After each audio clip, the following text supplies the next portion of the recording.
My name is Eleanor. I'm 72 years old, and yes, that house, the one they were planning to reshape and redefine, it was mine, all mine. I've been a seamstress my whole life. My hands, you see, they know fabric. They know thread.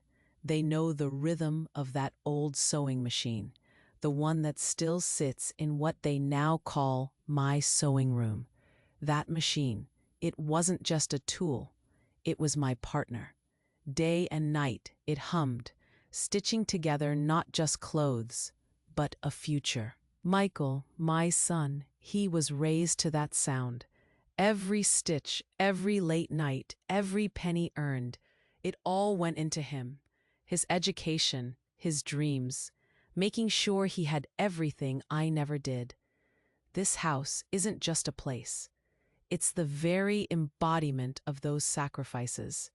Every brick, every wall, it holds a piece of my heart, a memory of a smile I wore even when I was exhausted, just dreaming of the day he'd have his own family, safe and happy, right here within these very walls. I've always been an organized woman, you know? Not just with my fabrics, sorted by color and type, or my patterns neatly folded and labeled, but with life itself. My late husband, God rest his soul, he taught me that. Eleanor, he'd say, one needs to have everything in order, in black and white. And he was right. Losing him, it hammered that lesson home. So I learned to keep everything just so. That's why, at the back of my closet, tucked away, I've always had this old brown leather folder. It's been my little vault. Inside, all the important stuff. Birth certificates, paid bills, things like that. But most importantly, it holds the original deed to this house. And my will. Updated, mind you, with the greatest love in the world, leaving everything to Michael, my only son. It was all so clear, so planned out. I lived for them, truly. For Michael and for Sophia, my daughter-in-law. My days revolved around them. I'd wake up early, thinking about what they'd like for dinner. I'd cook their favorite dishes, filling the house with smells of home. The garden, they never had time for it with their busy lives. So I'd tend to it, weeding, watering, making sure it looked beautiful for them. And their clothes, a loose button here, a tear there.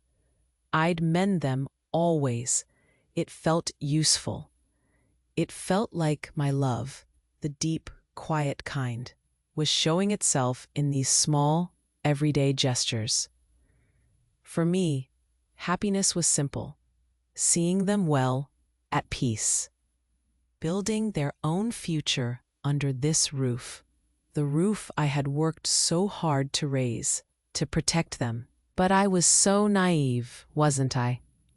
Little did I know, that very roof, the one I offered as shelter, as a gift of love and sacrifice. For them, it was becoming something else entirely. It was becoming a limit, a constraint on the big, bold plans they were making. Plans that, I was beginning to realize, didn't really include me at all. It all started so subtly, so quietly. I barely noticed it at first. Like the tide going out, not with a rush, but slowly, imperceptibly, leaving you stranded. First, there were the questions about the utility bills, not asked with true concern for the cost. I sensed that it was more an underlying current of accusation. Mom, did you leave the kitchen light on all night again? Or, these water bills are getting awfully high, aren't they? Their voices would be soft, almost apologetic, but their eyes would carry that quiet judgment, like I was a burden, a drain on their resources, even in my own home. Then Sophia, my dear daughter-in-law, she started in on the house decor. She'd say things like, "Oh, Eleanor, don't you think this wallpaper is a little dated?" Or, "These curtains, they really block out so much light, don't they?" It began gently, with suggestions. But soon it became direct comments about certain pieces of furniture taking up too much space. My heart would clench every time she looked at my old sofa in the living room. That sofa, it wasn't just a piece of furniture to me. It was where I'd spent countless hours rocking Michael when he was a baby, comforting him after a scraped knee, listening to his dreams, reading him stories as he grew. It held the echoes of our family, of laughter and whispered secrets. But to Sophia, it was just bulky, something that needed to be replaced, to make way for something modern, something that fit her new vision for the house. It was like she was trying to erase little pieces of my life, piece by piece, to make the house hers, and only hers. The house itself started to feel different. Their friends, Michael's and Sophia's friends, they started visiting more often, especially on weekends. Our quiet home, filled with our own rhythms, suddenly buzzed with new voices, new energy. And I started to feel like a stranger in my own living room. They'd laugh, tell their stories, talk about their lives, their careers, their trips. And I'd sit there on my bulky sofa, just listening. Sometimes I'd try to participate, offer a little anecdote, a memory, something relevant to the conversation. And it was like a switch had been flipped.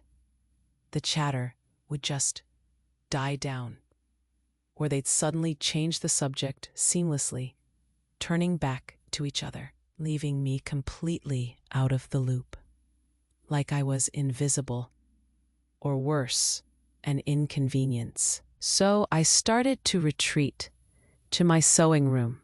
It was the only place where the silence didn't feel like a punishment, but rather a comforting companion. The hum of my old machine, even when it was off, was a familiar sound, a comfort that no longer existed in the rest of the house. A chilling coldness, you see. It just settled in, like that stubborn dampness that clings to the walls in an old, forgotten house, slowly, insidiously spreading, seeping into everything.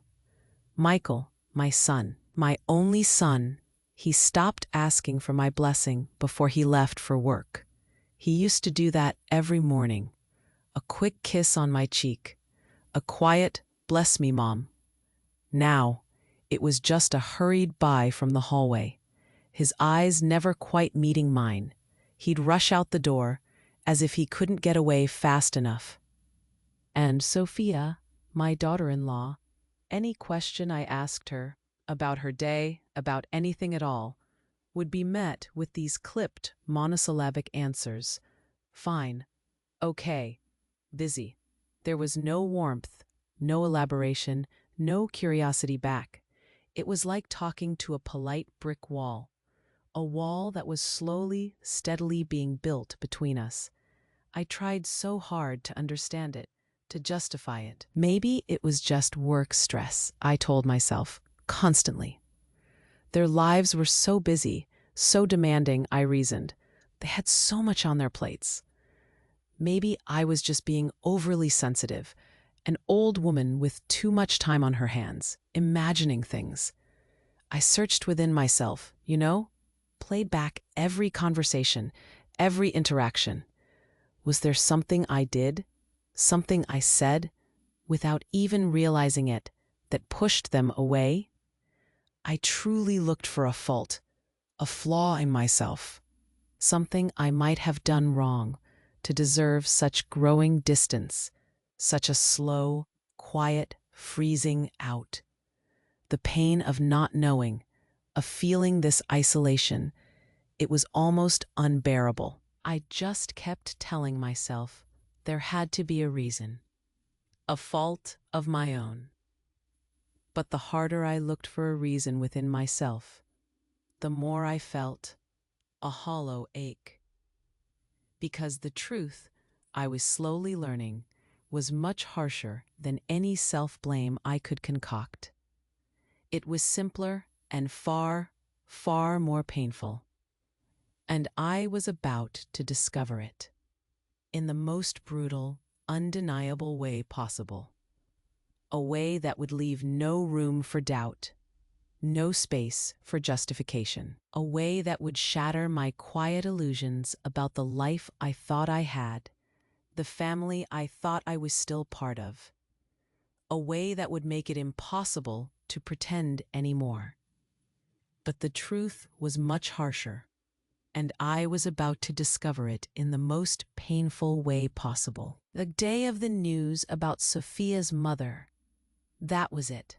That was the breaking point.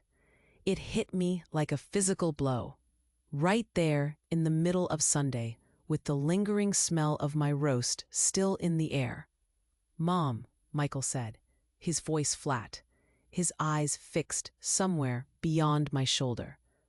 "We've decided that Sophia's mother is going to come live here with us." Sophia, my daughter-in-law, she didn't even wait for my reaction. Her gaze was already measuring the wall of my sewing room, her mind clearly already moving furniture. My sewing room, the house I had built, brick by brick, with my own hands, it just seemed to shrink around me in that instant. The air grew heavy, thick, impossible to breathe. They weren't asking, they were just informing me, telling me a fact. And for a moment, I just stood there, a statue of ice on the outside, a storm raging within. They were planning my future, my life, without me, without even a thought of what it might mean for me. The casualness of it, that was the first crack. But then I tried to argue. My voice, it came out a whisper, trembling, despite my best efforts. "But what about my sewing room?" I managed to ask, my throat tight. "It's where I keep my things, my machine. Michael, honey, it was with that machine that I paid for your education, my son." I tried to remind him, to make him see. His reply, it was a punch to the gut, disguised as words, but a punch all the same.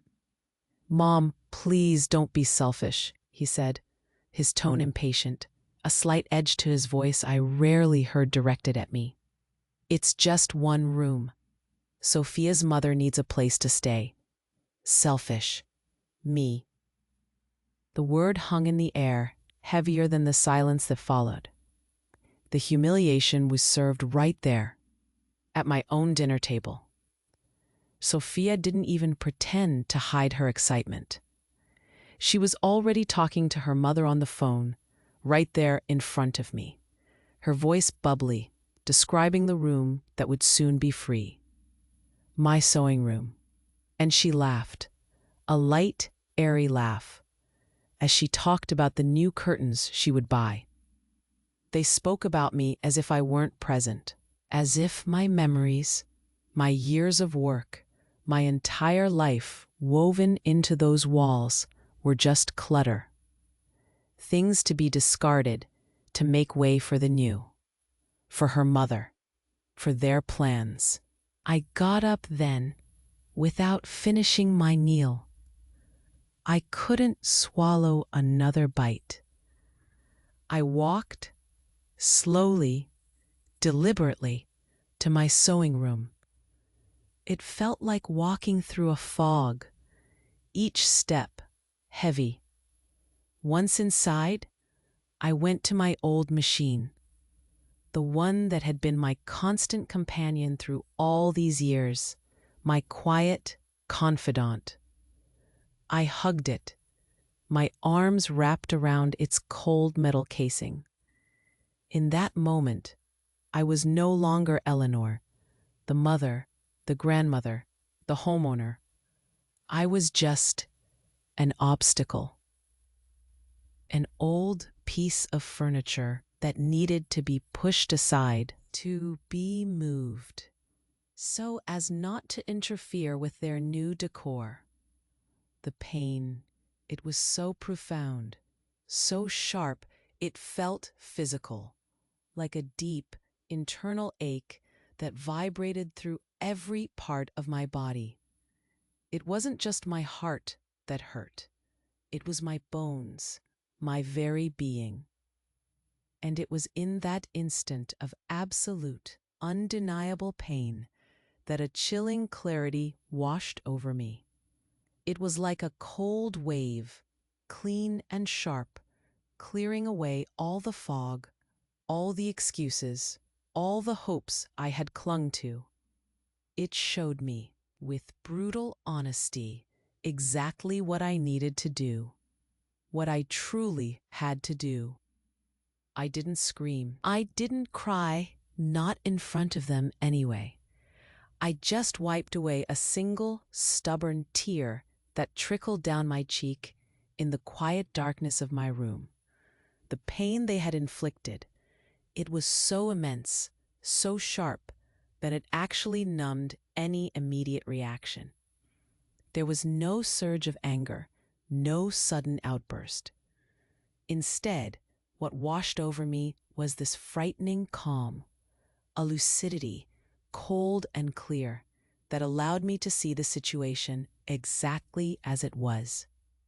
Stripped bare of all the pleasant illusions I had clung to, I no longer had a home there, not truly, not in the way a home should feel. That night, while they slept soundly in their beds, probably dreaming and planning a future in which I was nothing more than a disposable piece, a minor inconvenience to be quietly pushed aside, I got up. The house was utterly silent, save for the hum of the refrigerator. I walked slowly, deliberately, to my closet, the floorboards creaking softly under my feet. My hand reached for the old brown leather folder, tucked away in its usual spot at the very back. It felt heavier than usual as I pulled it out. I sat on the edge of my bed, the springs groaning faintly under my weight. Under the dim, solitary glow of my bedside lamp, I opened the folder. The yellowed papers inside felt crisp beneath my fingertips. There it was, the deed to the house. My name, Eleanor Margaret Davies, clear and undeniable, right there at the top. And then, beneath it, my will, the one I had updated so many times, always with the greatest love in the world, leaving absolutely everything to Michael, my only son. All of it, done out of love. Pure, unadulterated love. I remembered my late husband's words, so clear in my mind, as if he were whispering them right beside me. Eleanor, he used to say, his voice warm and steady. Never depend on anyone. What's yours is yours. He had drilled that into me, not out of distrust for others, but out of a deep belief in self-reliance, in making sure I was always secure. And he was right. A generosity of my heart, the boundless love I offered, it didn't mean the transfer of my rights. It didn't mean they suddenly owned everything I had built. They had grown so accustomed to my unconditional love, to my quiet support, to my willingness to sacrifice, that they had utterly mistaken it for an obligation. Like I owed them Like this house, these walls were theirs by right. They thought I was fragile. They saw an old woman, perhaps a little out of touch. Certainly dependent, someone easy to manage, easy to move aside. But they forgot something crucial, something fundamental. They forgot who had built these very walls that sheltered them. They forgot who had made every sacrifice to ensure this house stood strong, brick by painful brick. They were planning to take my home, to erase me from it, without ever realizing that the very foundation beneath their feet, the roof over their heads, answered only to me. And while they believed I had no options, nowhere to go, no voice left to raise, my mind, quiet and precise, was already drawing up new plans, plans they couldn't even begin to imagine.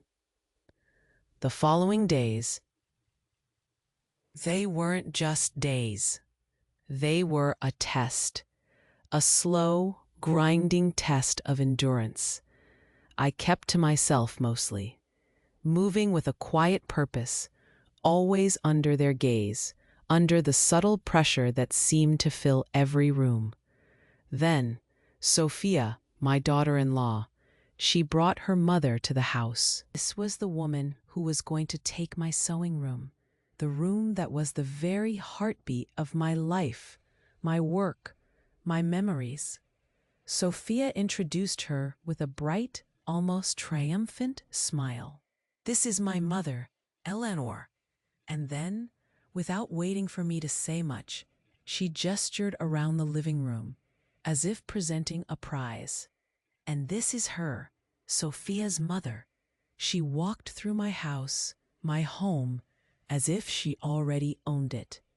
Her eyes scanned every corner, every piece of furniture, every photograph on the wall. She wasn't just looking, she was assessing, critiquing. "Oh, this sofa is too dark for this space," she'd say, waving a dismissive hand at my beloved old couch. "And these curtains, they really need to be lighter." She wasn't speaking to me. She was speaking to Sophia, or simply to the air, making pronouncements about what should be changed, what needed to go. She even started suggesting where she would put her own things, her own furniture, right there in my living room, my dining room. She talked about my house like it was an empty canvas, waiting for her to paint over all the history, all the life I had woven into its very fabric. Michael, my son, he stood by. He didn't say much. He just nodded along, a quiet hum of agreement in his throat for everything Sophia's mother said. He didn't look at me, not once. His gaze was always somewhere else, over my shoulder, at the floor, anywhere but meeting my eyes.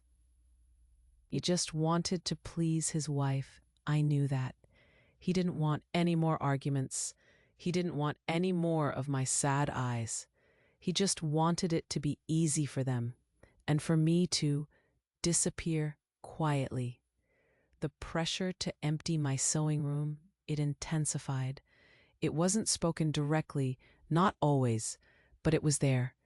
Empty boxes started appearing. One day, a stack of them was just left at my door, right outside my sewing room. Cardboard boxes, flat, cold, and empty. A silent invitation.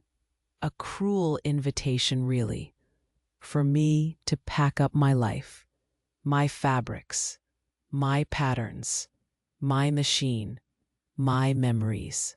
They were telling me, without saying a word, that my time there was running out, that I needed to make space for someone else.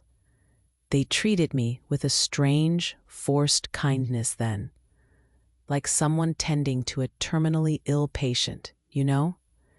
patiently waiting for him to finally vacate the bed. Their voices were soft, almost hushed, their smiles strained. They'd ask if I needed help with anything, but their eyes would dart towards the boxes. It wasn't genuine concern. It was a polite pushing. A quiet expectation for me to just comply, to just fade away. One afternoon, I was in the kitchen, just getting a glass of water. The back door was open. I heard Sophia talking on the phone in the backyard. She wasn't trying to hide her voice.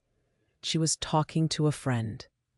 Her voice was light, casual, just confirming their plans, their certainty. She said, "We just need a little patience. She'll get used to the idea soon enough." And then, that phrase, the one that cut through me like a cold knife. After all, where else would she go? It was said with such casual assurance, such certainty. That was it. That was the final confirmation. For them, I had no options, nowhere to go. I was a problem, an old problem that simply needed to be managed. A hurdle to overcome before their new life, their new home, could truly begin. They thought they had won. They thought they had me trapped. They just didn't realize that while they were making all their big plans, talking freely about their future, I was already executing mine. In silence. Every single detail. Quietly. Step by quiet step. They just didn't realize that while they were making all their big plans, talking freely about their future, I was already executing mine, in silence. Every single detail, quietly, step by quiet step. It was a Tuesday evening when I finally felt ready. The day had been like any other, the house humming with their usual routines, their polite but distant chatter. Sophia had even mentioned, oh so casually, a timeline for me to clear out my sewing room. A little nudge, a gentle push. But for me, that nudge had become the final pull. I waited until after dinner when Michael and Sophia were settled in the living room, probably scrolling through their phones, their minds already elsewhere. I walked into the living room, my steps slow, deliberate. Michael glanced up, a flicker of something unreadable in his eyes, before looking back down. Sophia, though, she looked at me with a faint, almost imperceptible smile playing on her lips. A victorious smile, I thought. She probably expected me to finally give in, to quietly accept my fate, to perhaps ask for a little more time with my sewing machine. She was so sure. I didn't say anything immediately. With the utmost calm, I walked to the coffee table, right in front of where they sat on the sofa. I placed the old brown leather folder right there, in the center between us. It made a soft, thudding sound. Their eyes were drawn to it. Curiosity piqued. Then, with steady hands, I opened the folder. The yellowed papers rustled softly. I took out 2 documents. I could feel their eyes on me, a new kind of attention, a flicker of unease starting to replace Sophia's certainty. Michael. Sophia, I need to clarify something, I began, my voice firm, steady. No tremble, no waver, just clear. This house where you grew up, Michael, where you built your family, Sophia, it never stopped being mine. The deed is right here, in my name." I slid the first paper across the table, just a fraction. Enough for them to see the official-looking seal, the bold letters of my name. Sophia's victorious smile vanished.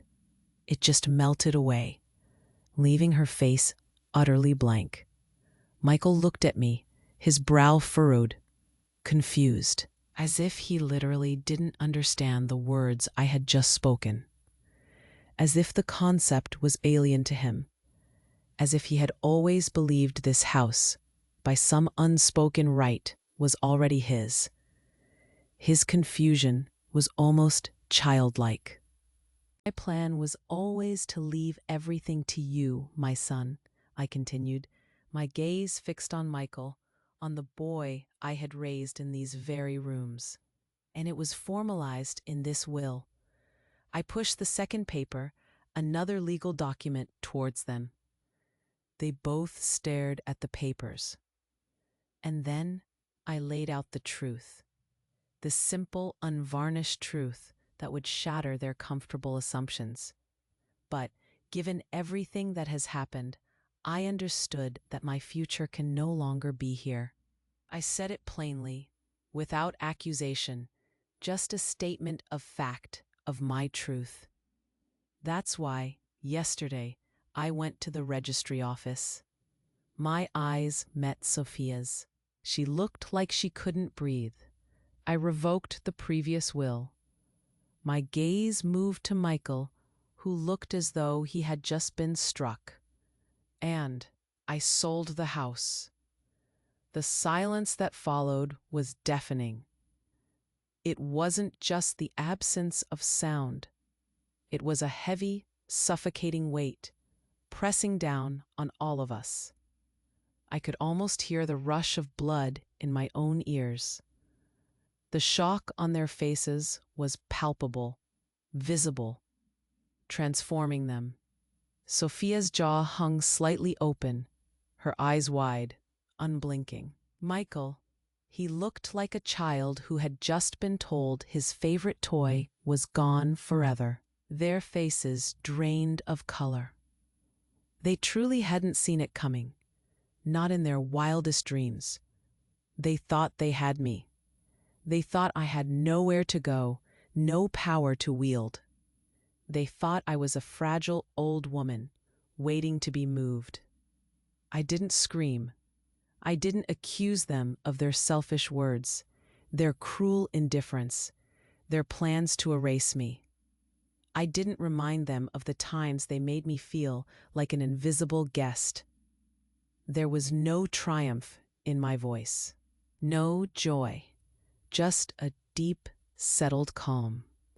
I just stated the truth, the new reality I had forged for us all.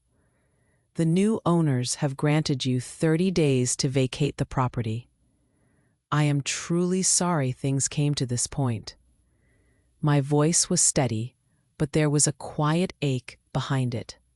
Not for them, not for their shock, but for the life that had been, for the dream I had held for so long.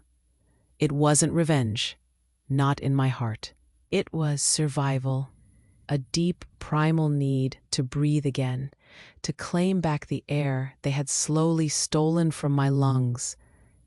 In that moment, I wasn't taking their house away. I was reclaiming something far more precious. I was reclaiming my dignity. And as I sat there, watching the silent horror spread across their faces, I knew, with absolute certainty, that my story was far from over. It was just beginning. I didn't wait the 30 days, not one, the very next morning. While Michael and Sophia were likely still processing the shock, probably trying to figure out what their next step would be, my dear friend Isabella came for me. She was always one of those quiet, steady friends, the kind who knows exactly what you need without you having to say a word. She pulled up to the curb, her car idling softly, a silent signal. I didn't take much, just a small suitcase, packed with my most essential clothes, the ones I felt most comfortable in. My sewing box, of course, with all my needles, threads, thimbles, and my favorite pair of shears. And my fern, the one I had planted myself years ago from a tiny sprout. It sat on the kitchen windowsill, a burst of green life in a house that felt so cold. I carefully carried it out, its fronds brushing against my arm. I left behind the furniture, the heavy oak table, where we'd shared so many meals. I left the dishes, the ones I had collected piece by piece over the years. The photographs on the wall, showing Michael as a baby, as a boy, his graduation picture, his wedding day. I left it all. I left behind the life I thought was mine, the one I had built brick by brick, stitch by stitch. It wasn't just furniture or photos. It was the physical embodiment of a dream that had slowly, painfully crumbled. Today, I live in a small, rented apartment. It's not big, no, but it fits me perfectly. It's just right. From my window, I see a small slice of sky, sometimes a busy cloud drifting by, and the everyday bustle of the street below. People walking their dogs, children laughing as they chase each other, the quiet hum of cars. It's a new kind of rhythm, different from the quiet, almost suffocating silence of that big house. My old sewing machine, my faithful companion through all these years, it has a place of honor right here in my living room. I polished it myself until it gleamed, and its familiar, comforting whirring sound now, when I work, it's not just the sound of stitches being made. It's the soundtrack of my freedom. Every hum, every click, it sings of choices made, of a life reclaimed. I do small repairs now and then for my neighbors. A torn hem, a missing button, a jacket that needs taking in. Nothing grand, but it feels good. It feels useful. People smile at me, thank me, and we share a little chat. It's a gentle connection. Isabella and I, we have coffee together almost every afternoon. We talk about small things, everyday joys, sometimes a little bit about the past, but mostly about the quiet contentment of the present. I've learned to truly enjoy my own company too, sitting here, reading a book, or just watching the sky change color. It's peaceful. I want to be clear about something. I feel no joy, no sense of triumph in the hardship my son and daughter-in-law are surely facing now. The thought of them having to pack up their lives to find a new place, it doesn't bring me happiness. It brings a quiet ache, a sadness for what was, for what could have been. But mostly, I just feel relief, a profound, deep-seated relief. It's the peace of no longer having to beg for respect within my own space, no longer feeling like an unwanted guest in the very home I created. I discovered something truly profound. You see, a true home isn't made of bricks and mortar. No matter how carefully laid, it's made of something far more fragile, yet far more resilient, peace of mind. And that, my dear, no one will ever take from me again. I had to lose the house I built with my own 2 hands, every single brick, every single sacrifice, to finally find the home that exists within me, the one that was always there, waiting to be rediscovered. Looking back now, with the gentle hum of my sewing machine, a steady rhythm in my small apartment. I understand so much more than I ever did before. I've had time to truly sit with what happened, to turn it over in my mind like a treasured yet painful old photo. The biggest mistake, you see, wasn't what Michael and Sophia did. Oh, their actions were painful, yes, undeniably so. Their words like daggers.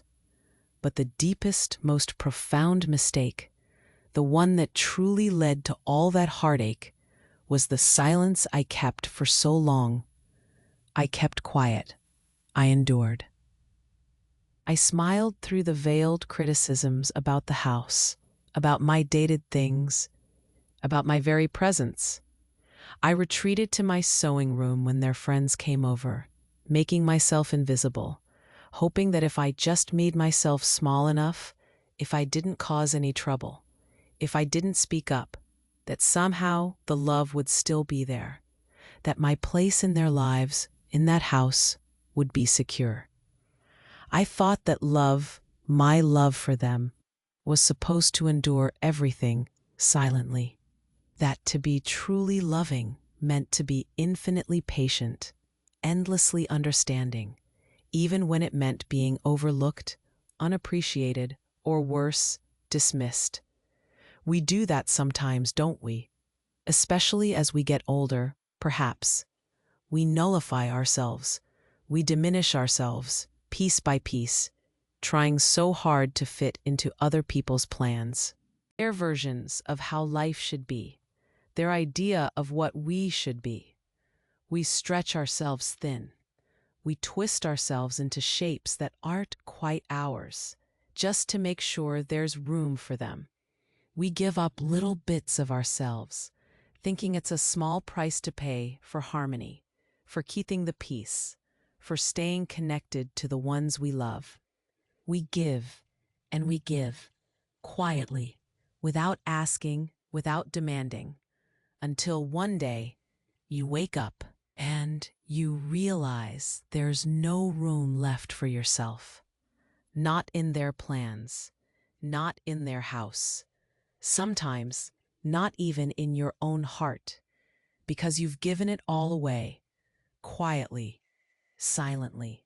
And you? Have you ever felt that? Have you ever felt invisible in your own home? In the place where you poured your heart, your time, your very being? Maybe it wasn't a physical house, but a relationship, a family dynamic, a career you built. Have you ever felt like your memories, the very fabric of your past, your history, all the things you lived and learned and achieved, have they been treated as worthless? As if they were just clutter by the very people you helped the most to build their own history, their own lives, their own foundations, the ones you sacrificed for, tirelessly, without question. It's a strange thing, this feeling of being erased, of being less than. And it happens so slowly, doesn't it? Like water dripping on a stone, imperceptibly wearing it away. It starts with a little comment, then a glance, then a conversation you're excluded from, until suddenly you're not even in the room anymore, even when you're physically there. And the pain of that, it's not loud. It's a quiet, deep ache, a loneliness that echoes even in a crowded room. So I want you to really think about that. Really let it sink in. Because respect, just like love, it cannot be a one-way street. It simply can't. You can't keep pouring yourself out endlessly without receiving anything back. You can't keep giving all your love, all your effort, all your understanding, if the other person isn't willing to offer the same. Love, to truly thrive, needs to be a two-way path, with traffic flowing in both directions. And respect? That's the very foundation of that path. It's the quiet acknowledgement of another person's worth, their history, their feelings, their dignity. It's seeing them, truly seeing them, not just as a means to an end, not as a convenience, not as a problem to be managed. My experience, it taught me that lesson, painfully but profoundly. It taught me that sometimes the hardest step is not the action you take, but the decision to stop being silent, to recognize that your worth isn't tied to how much you endure or how little space you take up. It's tied to the simple fact of your existence, to the fact that you are a human being with a heart, with a history, with feelings. Learning to speak up for myself, even when my voice still trembles a little. Learning to set boundaries, even when it feels uncomfortable. Learning that peace of mind, that quiet dignity, is something you have to guard fiercely, sometimes even from those you love the most. Because if you don't, who will? This lesson, you see, it's one I'm still living every single day. It's not a switch you just flip, and suddenly everything's perfect. No, it's a quiet, daily practice.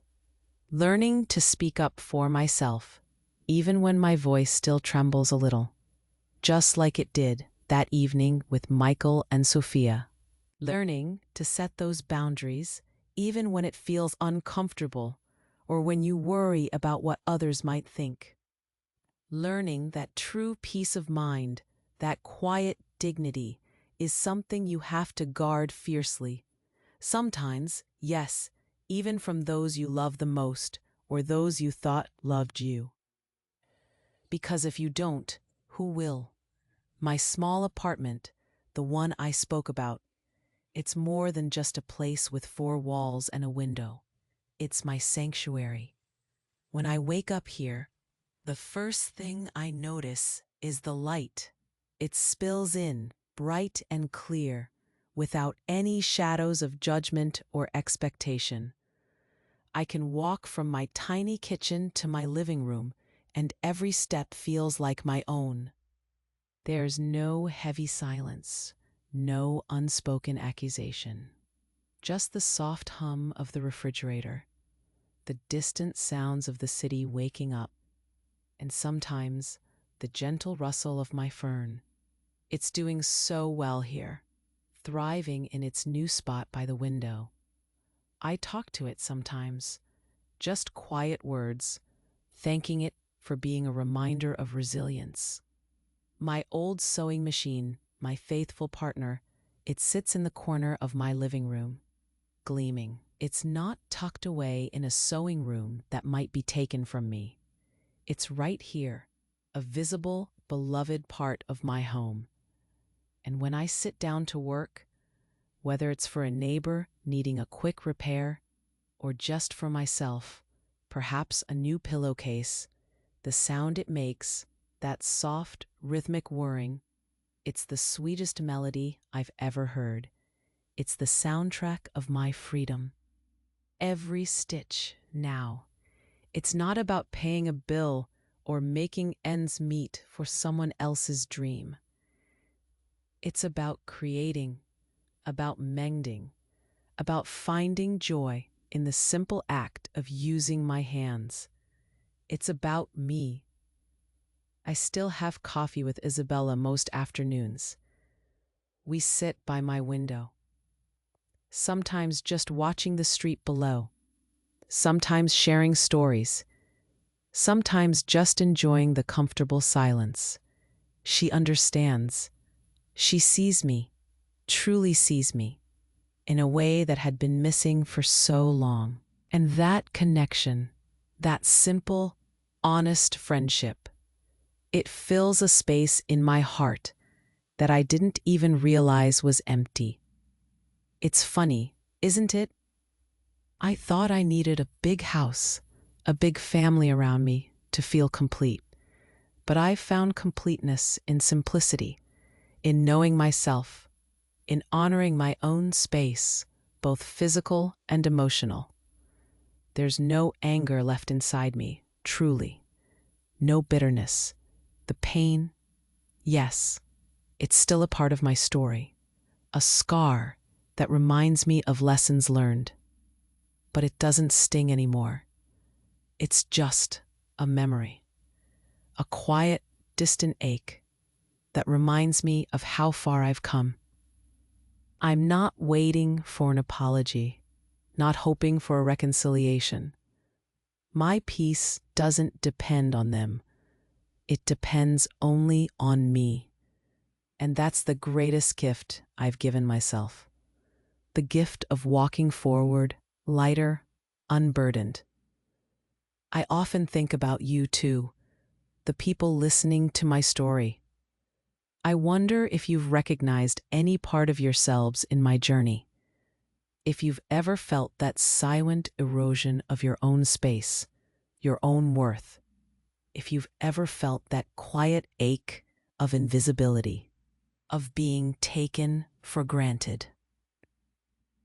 And I hope, more than anything, that my story helps you find your own voice, your own path to peace, because you deserve it, every single one of you. You deserve to be seen, to be heard, to be honored in your own home, in your own life. And if you want to continue receiving real stories like this, pay attention. YouTube might be unsubscribing you without warning. Confirm you're still subscribed to the channel and activate the bell. It's just my way of trying to stay connected, to keep sharing these quiet truths, because sometimes knowing you're not alone can make all the difference. Knowing that someone else understands. My heart is open to that connection, always.